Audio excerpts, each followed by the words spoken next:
Hello दोस्तों, एक बार फिर से आप सभी का स्वागत है माय स्मार्ट बिहार के इस यूट्यूब चैनल में।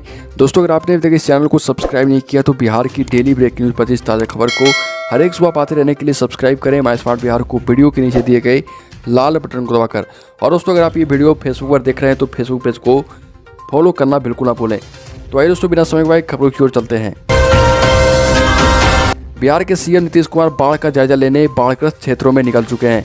लगातार वर्षा होने के कारण पटना, नालंदा और नवादा जिलों में बाढ़ की स्थिति बन गई है। सीएम प्रभावित इलाकों का जायजा ले रहे सड़क मार्ग से निकले सीएम के काफिले को कई जगहों पर पानी से होकर गुजरना पड़ा। इस दौरान सीएम नीतीश कुमार कई जगहों पर उतरकर जायजा भी ले चुके हैं।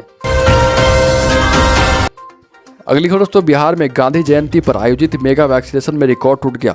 महज 8 घंटे में 18 लाख लोगों ने वैक्सीनेशन करवा लिया। खराब मौसम के बाद भी लोग बारिश में भीगकर वैक्सीनेशन सेंटर पर पहुंचे और संक्रमण से आज़ादी का टीका लगवाया। शाम 4 बजे तक बिहार में 18,98,073 लोगों ने टीका लगवाया। अब तक कुल 5,64,88,377 लोगों को टीका लग चुका है, जिसमें से 4,46,86,374 लोगों ने पहली और 1,18,00,000 लोगों ने दूसरी डोज भी ले ली है।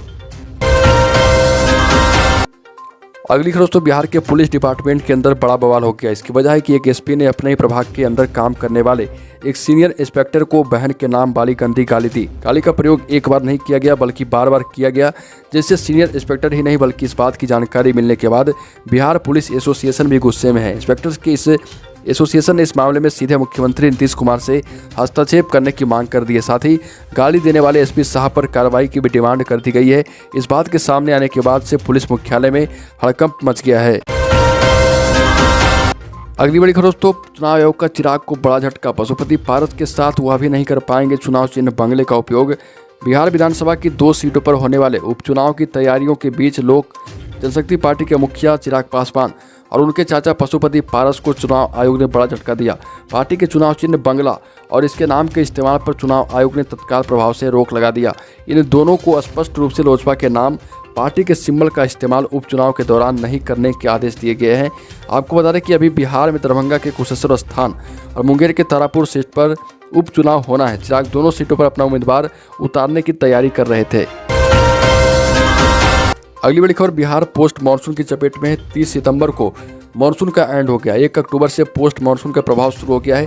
दक्षिण पश्चिम मानसून अब भारत में वापस नहीं लौटेगा। इसके लौटने की शुरुआत भी नहीं हुई। जिस तरह की परिस्थिति बनी है उससे ऐसा माना जा रहा है कि आने वाले 2 से 3 दिनों में इसके भारत से मानसून लौटने की शुरुआत होने की भी कोई संभावना नहीं है। और ऐसे मौसमी सिस्टम में बिहार में 5 अक्टूबर तक बारिश की संभावना है और आने वाले 24 घंटे में पूरे बिहार यानी 38 जिलों में बारिश का पूर्वानुमान है। और इसमें 8 जिले ऐसे हैं जहां भारी बारिश और आकाशीय बिजली को लेकर मौसम विभाग ने अलर्ट कर दिया है। अगली खबर, जेडीयू के राष्ट्रीय अध्यक्ष ललन सिंह का कहना है कि 10,000 25,000 रुपये देकर तो कोई भी नॉमिनेशन कर देता है, इसमें दिक्कत क्या है। सिंह ने यह भी तब कहा जब उनसे पूछा गया कि चिराग पासवान भी तारापुर और कुशेश्वर स्थान से अपने उम्मीदवार दे रहे। इस पर उन्होंने कहा कि वो पार्टी चला रहे हैं, उनको भी चुनाव में अपने उम्मीदवार उतारने का हक है और जो भी 10,000 25,000 रुपये जमा करेगा वो नॉमिनेशन करेगा, इसमें दिक्कत कहाँ है। दरअसल तारापुर और कुशेश्वर स्थान दोनों पर जेडीयू ने अपनी पार्टी से उतारी है उम्मीदवार और दोनों पर जीत का दावा भी किया गया है। अगली खबर दोस्तों, सीएम नीतीश कुमार ने गांधी को किया नमन। कहा गांधी जी के विचारों को नई पीढ़ी तक पहुंचाना होगा। नीति आयोग के स्वास्थ्य विभाग वाले आंकड़े पर नहीं दिया जवाब। महात्मा गांधी की 192वीं जयंती को लेकर पूरे देश में उन्हें श्रद्धांजलि दी जा रही है। बिहार के मुख्यमंत्री नीतीश कुमार ने भी महात्मा गांधी को श्रद्धांजलि दी। पटना के गांधी मैदान स्थित महात्मा गांधी की प्रतिमा पर उन्होंने पुष्प अर्पण किया और उससे पहले बिहार के राज्यपाल फागू चौहान ने महात्मा गांधी को श्रद्धांजलि दी। इस मौके पर बिहार के पथ निर्माण मंत्री नितिन नवीन सहित कई लोग नीतीश कुमार के साथ मौजूद थे। अगली खबर, यूपी विधानसभा चुनाव को लेकर जेडीयू के तरफ से कवायद तेज हो गई। यूपी में चुनाव को लेकर केंद्रीय मंत्री हरसिप सिंह ने यह बताया कि सभी लोग एनडीए के हैं और हमारे नेता नीतीश कुमार हैं। और उत्तर प्रदेश में आपको पता होना चाहिए कि पहले एनडीए की सरकार थी, हमारे मंत्री बनाए जाते थे। बीच के समय में कई कारणों से हम लोग साथ नहीं रहे, लेकिन इस बार पार्टी चुनाव लड़ रही और हम लोगों ने शीर्ष नेताओं से बात की है। जिस तरह से बिहार में गठबंधन है, यूपी में भी उसी तरह से जेडीयू ने केंद्रीय मंत्री आरसीपी सिंह को यूपी चुनाव को लेकर बीजेपी से बात करने की जिम्मेदारी दी है।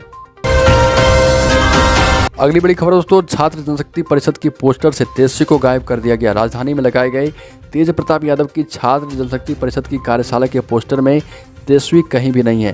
तेज प्रताप यादव के छात्र जनशक्ति परिषद की पहली कार्यशाला पटना में हो रही है। इसके लिए पटना में कई स्थानों पर होर्डिंग लगाए गए और इसमें लालू प्रसाद ने तेजस्वी यादव के फोटो नहीं लगाए हैं। बाकी फोटो महापुरुषों की है। भगत सिंह, भीमराव अम्बेडकर, जयप्रकाश नारायण और कर्पूरी ठाकुर की फोटो इस पर है। नेता प्रतिपक्ष तेजस्वी यादव की फोटो इस पर नहीं है। अगली खबर, नेता प्रतिपक्ष तेजस्वी यादव बिहार सरकार को लगातार घेर रहे। जातीय जनगणना पर कोर्ट में केंद्र सरकार के हलफनामे के बाद विशेष राज्य के दर्जे के सवाल पर वो बिहार सरकार को घेर चुके हैं। ये दोनों ही मुद्दे ऐसे रहे जिसे विधानसभा में सभी दलों ने सहमति दी थी। तेजस्वी पत्र लिखकर भी एक्टिव बने हैं। अब उन्होंने ट्वीट कर व्यंग में सरकार को बधाई दी है। बीजेपी ने पलटवार करते हुए कहा कि कोरोना के समय तेजस्वी यादव सीन से कहां गायब हो जाते हैं। नेता प्रतिपक्ष तेजस्वी यादव ने ट्वीट कर नीति आयोग की रिपोर्ट का हवाला देते हुए स्वास्थ्य व्यवस्था पर केंद्रित ग्राफिक्स ट्वीट की है और इसके बाद उन्होंने लिखा कि नीति से नंबर 1 आने पर बिहार सरकार को बधाई। अगली खबर, मैसेजिंग ऐप व्हाट्सएप ने अगस्त में भारत में 20 लाख से भी ज़्यादा यूजर्स के अकाउंट बंद किए और यह कार्रवाई भारत के आईटी नियमों और व्हाट्सएप की सेवा शर्तों का उल्लंघन करने वाले अकाउंट्स के खिलाफ की गई। जारी की गई व्हाट्सएप की मंथली कंप्लायंस रिपोर्ट से जानकारी सामने आई है। व्हाट्सएप ने भारत में 16 जून से 31 जुलाई तक 3 लाख अकाउंट्स को बंद किया है। यह कार्रवाई 594 शिकायतों के आधार पर की गई थी। अगली खबर, पंजाब में चल रही सियासी उठापटक ने राजस्थान और छत्तीसगढ़ के मुख्यमंत्रियों को भी अलर्ट कर दिया। दोनों सीएम डिफेंसिव मोड में नजर आ रहे। रिपोर्ट्स के मुताबिक राजस्थान में सचिन पायलट की अशोक गहलोत से खटपट छिपी नहीं है। वहीं छत्तीसगढ़ में भूपेश बघेल और टीएस सिंहदेव के बीच भी सब ठीक नहीं चल रहा। दोनों राज्यों के मुख्यमंत्रियों ने बयान जारी कर कहा कि गहलोत ने कहा कि अगले साल में वो ही मुख्यमंत्री बनने वाले हैं। वहीं भूपेश बघेल का कहना है कि छत्तीसगढ़ कभी पंजाब नहीं बन सकता और बघेल ने यह भी कहा कि 25 विधायकों के दिल्ली जाने के मुद्दे पर जो विधायक दिल्ली गए वो घूमकर लौट भी आएंगे। अगली खबर, मोदी की विपक्ष को नसीहत। पीएम बोले कृषि कानूनों की आलोचना करना राजनीतिक छल है। जनता के फायदे के लिए कड़े फैसले कभी कभी लेने पड़ते हैं। कृषि कानूनों पर जारी विरोध के बीच मोदी ने विपक्ष पर तीखा हमला किया और उन्होंने इसे विपक्ष की बौद्धिक बेईमानी और राजनीतिक छल करार दिया है। कहा कि जनता की भलाई के लिए कई बार बड़े फैसले और कड़े फैसले लेने पड़ते हैं ताकि उन्हें वह लाभ मिल सके जो दशकों तक कांग्रेस ने नहीं दिए। दोस्तों, बिहार की खबरों में अभी के लिए इतना ही। अगर आपने अभी तक इस चैनल को सब्सक्राइब नहीं किया तो सब्सक्राइब कर लें जिससे कि आपको बिहार की डेली ब्रेकिंग न्यूज़ 25 ताज़ा खबर हर एक सुबह मिलती रहे।